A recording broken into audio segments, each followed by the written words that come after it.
Hi friends, welcome to my channel. இன்னைக்கு என்ன செய்ய போறேன்னாக்கா பாசுமதி ரைஸ் வச்சிட்டு கோஸ் வச்சிருக்கேன் பாருங்க. முட்டை கோஸும் அந்த கொடமிளகாய் ரைஸ் தான் இன்னைக்கு பண்ண போறேன். வெரைட்டி ரைஸ் மாதிரி இப்போ.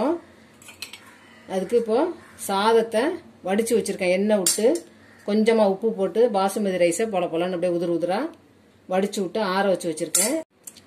டெய்லியும் குழம்பு ரசம் தொட்டுக்கான்னு வைக்கிறதுக்கு ஒவ்வொரு நாளைக்கு வெரைட்டி ரைஸ் மாதிரி பண்ணுறதுக்கு இது வந்து உங்களுக்கு லஞ்ச் பாக்ஸுக்கும் கட்டி கொடுக்கலாம். ஆஃபீஸ் கொண்டு போகிறதுக்கு ஸ்கூலுக்கு பிள்ளைங்களுக்கு எல்லாருக்குமே கொடுத்து அனுப்பலாம். உடம்புக்கும் நல்லது. இப்போ இதுக்கு என்னென்னலாம் எடுத்துருக்கேன்ட்டு பாருங்கள்.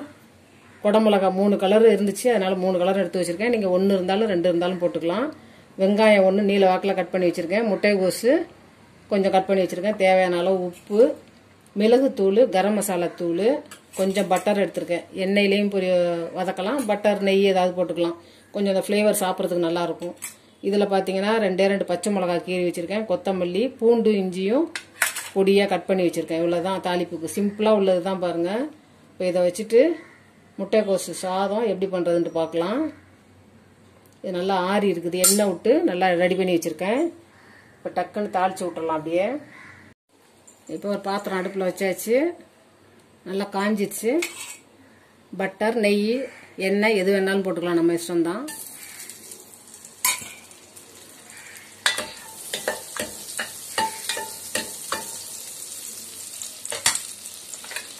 இப்போ இஞ்சி பூண்டு பொடியாக கட் பண்ண இஞ்சி பூண்டு போட்டுக்கலாம்.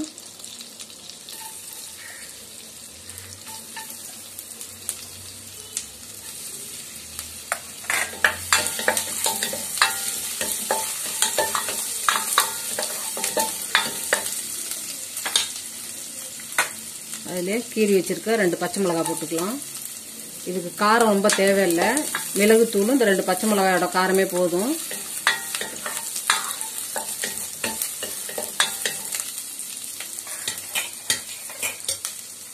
கட் பண்ணி வச்சிருக்க வெங்காயம் போட்டுக்கலாம். நல்லா எல்லாத்தையும் வதக்கிடலாம். இப்போ பச்சை மிளகாயும் வெங்காயமும் நல்லா வதக்கியாச்சு.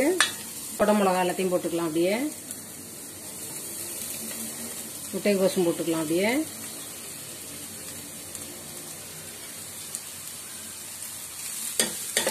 நல்லா கலர்ஃபுல்லாக குழந்தைங்களாம் நல்லா விரும்பி சாப்பிடுவாங்க. ஸ்கூலுக்கும் கொடுத்து அனுப்பலாம்.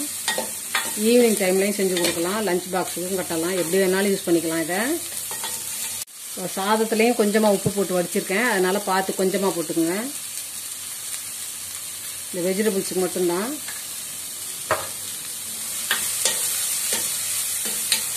ரொம்ப வெந்து குழையிற அளவுக்கு வதக்கிடாதீங்க. அப்படியே கொஞ்சம் பீஸாக இருந்தால் தான் நல்லாயிருக்கும் சாப்பிடும்போது.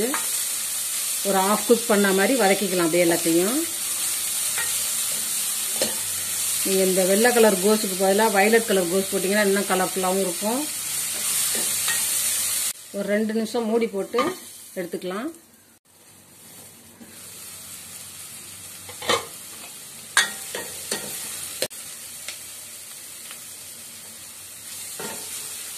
ஒரு அரைப்பதம் வெந்தாலே போதும். இப்போ மிளகுத்தூளும் கரம் மசாலாவும் போட்டுக்கலாம்.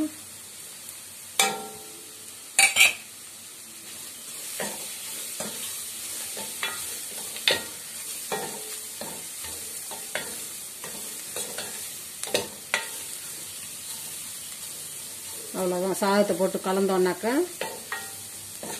முட்டைக்கோஸ் குடைமிளகாய் ரைஸ் ரெடி ஆகிடும். ரொம்ப சிம்பிளாகவும் இருக்கும், ஹெல்த்தியானதும் கூட. இப்போ உதிரா வடித்து வச்சிருக்க பாசுமதி ரைஸை போட்டுக்கலாம்.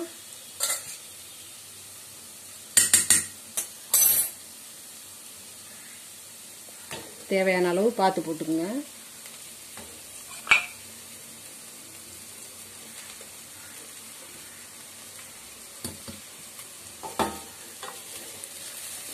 மெல்லமாக சாதமும் உடையாமல் காய்ங்கள்லாம் அப்படியே கட் ஆகாமல் அப்படியே மெல்லமாக திருப்பி விட்டுக்குங்க.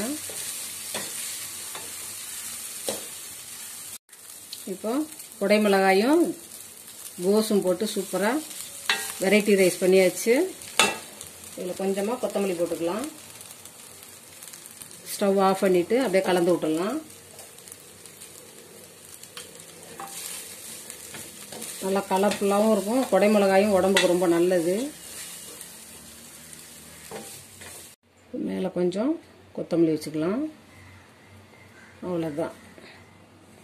முட்டைகோஸ் கலர் குடமிளகா சாதம் சூப்பராக ரெடி ஆயிடுச்சு. வெரைட்டி ரைஸ் மாதிரி தான் இது. செமையாக இருக்கும். நல்லா பட்டர் போட்டு தாளிச்சிருக்கோம். எந்த இதுவும் ஸ்பைசியாகவும் இருக்காது, ரொம்ப காரமும் இருக்காது. குழந்தைங்க நல்லா விரும்பி சாப்பிடுவாங்க. ட்ரை பண்ணி பாருங்கள், கண்டிப்பாக நல்லாயிருக்கும். டேஸ்ட்டும் நல்லாயிருக்கும் வித்தியாசமாக.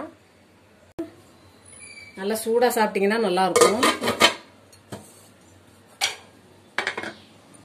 தம்பி கேபேஜ் குடைமிளகாய் சாதம் சாப்பிட்டுட்டு இருக்கோம். நல்லா இருக்கா? பிடிச்சிருக்கா உனக்கு?